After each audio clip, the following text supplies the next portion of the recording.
সোণাপুৰ আৰু সোণাপুৰ মোৰ খুব ক্লোজ কাৰণ মই সোণাপুৰত ইয়াত বহুদিন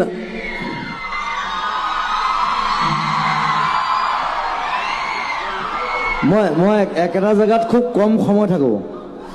কিন্তু সোণাপুৰত মই বহুত দিন আছোঁ কি কাৰণে আছোঁ আপোনালোকে জানে চাগে অনুৰাধা চিৰিয়েলৰ কাৰণে চ' ইয়াত মই ঘূৰি ফুৰোঁ বজাৰ কৰোঁ ইভেন ৰিচেণ্টলি মই ফুটবলো খেলি গৈছোঁ ইয়াত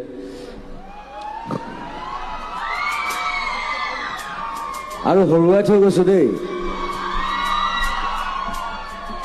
চ' it's my closest one of my closest place Sonapur মহাবিদ্যালয় আৰু চিলভাৰ জুবিলীৰ বহুত মৰম শুভকামনা জনাইছোঁ আমাৰ সকলোৰে ফালৰ পৰা কলেজখন আৰু ভাল হওক আৰু ডাঙৰ হওক ইয়াৰ পৰা খুব ভাল ল'ৰা ছোৱালী ওলাওক সেইটোৱে বিচাৰোঁ so' you study well you do well you be big